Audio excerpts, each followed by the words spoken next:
One of the biggest benefits of selling your merchandise via Amazon FBA is the fact that you can appeal to over 80 million prime customers in the United States. The way that you are most visible to them is by having the buy box. In this video, I want to cover the system issues within Amazon that is currently removing buy box eligibility from both new sellers and seasoned sellers alike.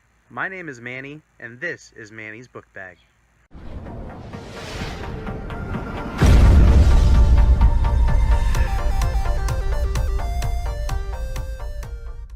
Hey everybody, I'm back with another video. So over the past couple of days, we've been getting reports from different sellers on the Facebook groups and also in the forums that they're popping up as not being buy box eligible. Now, if you're not buy box eligible, that can affect your business in a couple of different ways. Let me start by stating the obvious. One of the best reasons to be an Amazon FBA is being able to get the buy box. What the buy box basically does is that a Prime member can, with one click, simply take the offer that Amazon presents on the table. If you currently have the buy box for that buyer at that particular moment, the sale is going to be yours. Traditionally, there's a couple of different ways to receive the buy box. Someone that currently has the buy box would more often than not be competitive in price. Notice that I said competitive, not necessarily the lowest price, but definitely within Amazon's threshold. You can also receive the buy box based on your personal feedback scores as a seller, your geographic location of your product compared to the buyer that is purchasing it, and a host of other reasons that none of us actually know for certain. Now lately, we've been hearing a lot of chatter about folks that all of a sudden are reporting that they are no longer buy box eligible.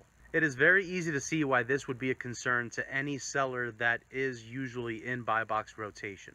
Not receiving the buy box means that your listing is going to be a little less visible to the buyer, and it also means that if you're not the lowest price, it will reduce your opportunity to actually make a sale. Last July, Fortune magazine actually reported that at that time, the majority of Amazon buyers had officially become Prime members. And Consumer Reports indicates that that estimate is around 80 million buyers. That's actually more than half of active buyers on Amazon, and as many as 75% of buyers, depending on whether you take into account household. Now, it's difficult to say why it's happening. It could be a glitch. It could be Amazon testing a different algorithm. No one's going to know the answer, but what we do know is that people are reporting that it is drastically affecting their sales. While this could potentially have a negative impact on your sales, there are things that you can do. For myself, in the last couple of days, I've actually seen an upswing in sales.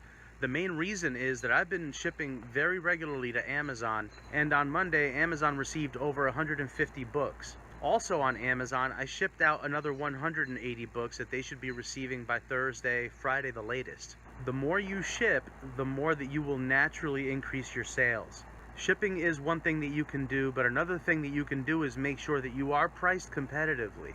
And once again, that doesn't necessarily mean that you have to be the lowest price. You can take condition into account if that's how you price. But the point is to be comparable to the competition.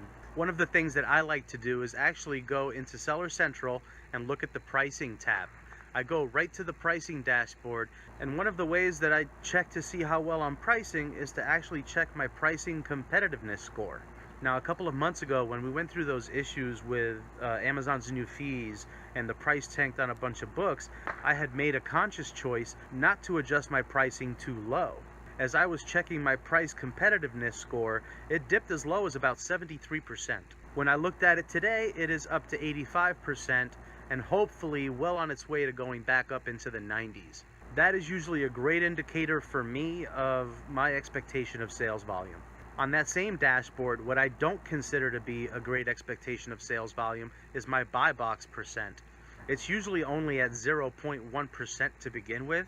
So my message to you is that you can still capture great sales without a huge portion of the buy box. First things first, estimates say that anywhere between 25 to 35% of all active buyers on Amazon do not have a Prime account. One great way to capture sales is to be very weary of that merchant fulfill price as your item's sales ranks soar to 3 million, 4 million, or above. In those cases, the more competitive that you are on price, the better shot that you have of making sure that you're first out. Another reason why the buy box is not necessarily the end-all be-all of those Prime members, not all of them are going to be one-click buyers. There has been a lot of media exposure to the buy box and how Amazon can sometimes quote-unquote trick them into spending more money. So there is more awareness among Prime members, according to the Wall Street Journal. There is evidence indicating that some of this coverage and this dialogue is actually changing some of their buying behaviors. So instead of just doing the one-click method, a lot of them are shopping for bargains, they are looking at all offers, and some of them are looking for a deal. So I just want to tell you to keep doing what you're doing. Be aware that there is something funny going on with the buy box, but at the same time, don't think that you can't make a living without it. Look at all those merchant fulfill sellers that are selling full-time and how little they ever see the buy box. But here's the question of the day. Have you noticed this going on with your account? Have you noticed a dip in sales? And if you have noticed a dip in sales, do you attribute it to things like the buy box, or do you attribute it to things like the 4th of July holiday going around, so people's money is actually going to other things? Go ahead and leave your comments down below. That's all for today's video, folks. If you enjoyed this video and you want to see me make more of them, please remember to share, like, and subscribe to support the channel. If you have not liked this video yet, please smash that like button. And if you haven't subscribed to my channel yet, please go ahead and tap on that book bag up there. And while you're in there, hit the bell. That's going to set you up with notifications so that you know when new videos drop. Till next time, let's go make some money.